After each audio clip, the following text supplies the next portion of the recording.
There'll be details of John Bell's hymns and all our music on the website.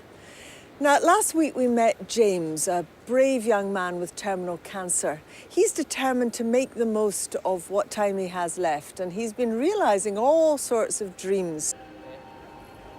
James McCarthy has terminal brain cancer and a wish list of things he hopes to do before he dies. James has travelled nearly 1,000 miles to Lourdes in southwest France with his mum Wendy. I'm hoping to prolong my life expectancy by coming here, and I think it'll be good for cleansing my soul as well. It's not the easiest situation to deal with, but you don't have any choice but to deal with it, and you just got to deal with it the best way you can. Father Brian de Burca, who lives and works at Lourdes, is James's guide for the day.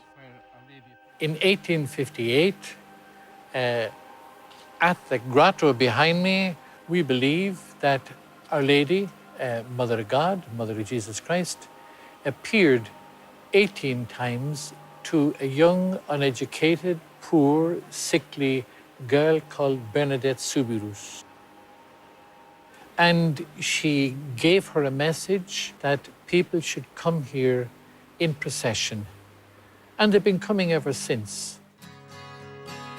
James believes being immersed in holy water at the Lourdes baths might help his condition and revive him spiritually.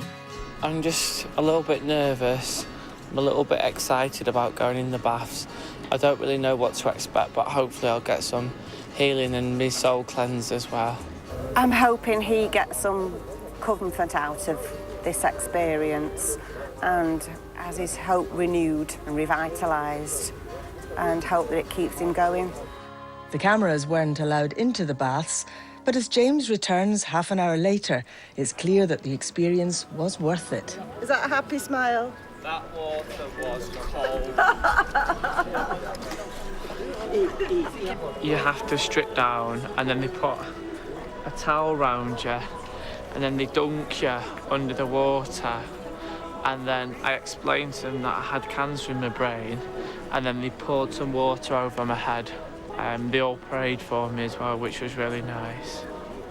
I feel like something religious has happened to me, and I feel like I've done what I've come to do now.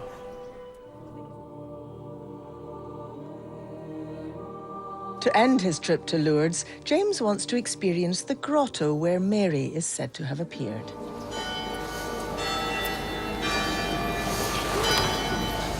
We're going to light our candles.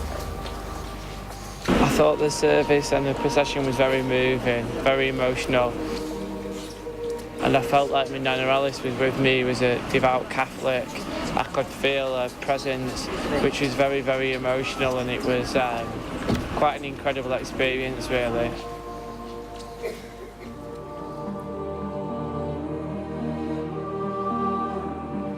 Never seen anything like it. I don't think I will ever see anything like it again. I felt the closest to God that I ever have done in my life.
Now, from that very soothing performance to something a little bit more energetic, our Pam has been sent to boot camp.